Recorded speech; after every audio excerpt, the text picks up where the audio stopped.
গ্রামের মেধাবী ছেলে কোটি টাকার হেলিকপ্টার মাত্র 2 লক্ষ টাকায় নিজেই বানিয়ে ফেললেন। তার তৈরিকৃত হেলিকপ্টারটি 200 কেজি ওজন নিয়ে আকাশে উড়তে পারে। তো চলুন আপনাদের বিস্তারিত জানাই। নাজমুল ভাই, আসসালামু আলাইকুম। ওয়ালাইকুম আসসালাম। কেমন আছেন? জি আলহামদুলিল্লাহ, ভালো আছেন ভাই? হ্যাঁ ভালো। আচ্ছা, এই যে মানুষের অনেক শখ থাকে, অনেক হবি থাকে, তা হঠাৎ করে এই যে আস্ত একটি হেলিকপ্টার বানিয়ে ফেললেন, এটা আসলে কিভাবে শুরু হলো? এটা আমার প্রায় গত 3 বছর ধরে আমার বেশ একটা স্বপ্ন ছিল যে একটা হেলিকপ্টার বানানোর। আচ্ছা। এর থিম সম্পর্কে আমার কিছু বেসিক ধারণা ছিল, যার উপেক্ষাতে মনে করেন যে এত দূর পর্যন্ত আজ পৌঁছানো। এই যে হেলিকপ্টার দেখলাম, আপনি প্রথমে একটু স্টার্ট দিলেন, সব পাখা ঘুরলো এবং প্রচুর বাতাস, এটা কি আকাশে ওড়ার ক্ষমতা আছে? এখন এটা তো আমি চায়না ইঞ্জিন দিয়ে বাংলাদেশের, আমি সবসময় চেষ্টা করেছি যে বাংলাদেশের সম্পদে কোনো কিছু করার জন্য। এখন আমি এখানে একটা চায়না ইঞ্জিন ব্যবহার করেছি, তো আমি যতটা আশাবাদী যে যদি ইঞ্জিনটা সম্পূর্ণ প্রেসার নেওয়ার যদি ক্ষমতা রাখে, সেক্ষেত্রে আমার কোনো দিকে সমস্যা থাকবে না। এই যে ইঞ্জিন, তাই তো? জি, ওটা হলো ইঞ্জিন। এই তো পরীক্ষামূলক ভাবে আজকে বা এর আগে আপনি এখানে খালি পাখা উড়াইছেন বা ঘুরছে, কিন্তু এখনো পর্যন্ত কোনো ফ্লাই করাননি? না, এখনো পর্যন্ত করাইনি, তবে সীমিত সময় 2-5 দিনের ভিতরে এটা ফ্লাই করাবেন। আচ্ছা, দর্শকদের একটু বলেন যে এই যে জিনিসটা বানাতে আপনার আসলে কত দিন সময় লাগছে আর কতটা পরিশ্রম দিতে হয়েছে এর ভিতর? পরিশ্রম বলতে কি, পরিশ্রমের তো শেষ নাই। মেধা, অর্থশ্রম সবকিছু দিয়েই মনে করেন প্রায় 3 বছরের অধিক সময় ধরে আমার এই কার্যক্রমটা শুরু, যার শেষ সমাপ্তি প্রায় কাছাকাছি। এখন যে কোনো দিন যে কোনো সময় এটা ফ্লাই করতে পারে।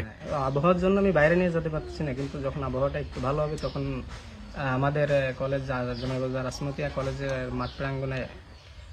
আচ্ছা, বন্ধুরা আপনাদের একটু দেখাই। এই যে দেখতে পাচ্ছেন যে এখানে হেলিকপ্টারে ঠিক যা যা থাকা দরকার, অনেকেরই বা অনেক কিছুর নাম আমি জানি না।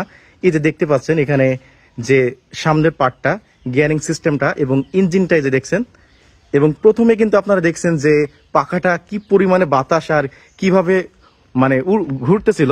তো এই যে দেখেন এখানে পিছনে আরেকটি পাখা, অর্থাৎ একটি পরিপূর্ণ হেলিকপ্টার যেভাবে ওড়ে ঠিক তেমন ভাবে এটা তৈরি হয়েছে। আর সম্পূর্ণ কাটামটাই কিন্তু এখানে দেখতে পাচ্ছেন যে এসএস লোহা দিয়ে, এবং এই যে এত ওয়েট, এটা যে এসএস লোহা দিয়ে তৈরি, কতটুকু ওজন এটা কি মনে আছে?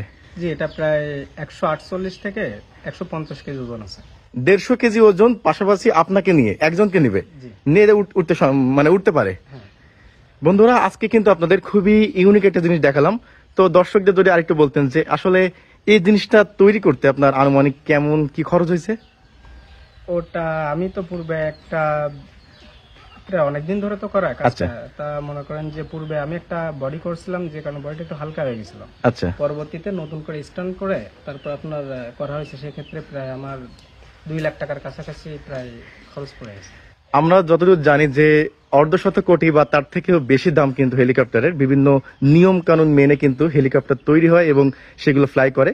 তো এখানে যেটা দেখছেন এটা জাস্ট নিজের অভিজ্ঞতা এবং নিজের অভিজ্ঞতার আলোকে কিন্তু তৈরি হয়েছে সুন্দর একটি হেলিকপ্টার। এবং যে ইঞ্জিনটা দেওয়া হয়েছে এটা দেখে মনে হচ্ছে এটা জনসন, এটা তো মানে বাইকের ইঞ্জিন, তাই না? চায়না বাইকের ইঞ্জিন, জনসন কোম্পানি। যে একেবারে অল্প খরচে সুন্দর একটি হেলিকপ্টার যেটা 2-1 দিনের মধ্যেই ফ্লাই করবে, এবং ফ্লাইট দিনও আপনাদের আমি দেখাবো। তো আজকে কিন্তু আপনারা ধারণা নিতে পারলেন যে এটা আসলে ফ্লাই করতে পারে, কি পরিমাণে বাতাস, পাখার দেখেন কত বড় পাখা। তো বন্ধুরা, খুব রিসেন্টলি এটা যখন ফ্লাই করবে তখন আমি আরো একবার আসবো এবং আপনাদের লাইভে দেখানোর চেষ্টা করব। তো নাজমুল ভাই, ভালো থাকবেন, আপনাদের দোয়া রইলো, এবং নেক্সট টাইমে আরো অনেক কিছু বানান সেই প্রত্যাশা আজকে এখানে। আমার জন্য দোয়া করবেন। আচ্ছা।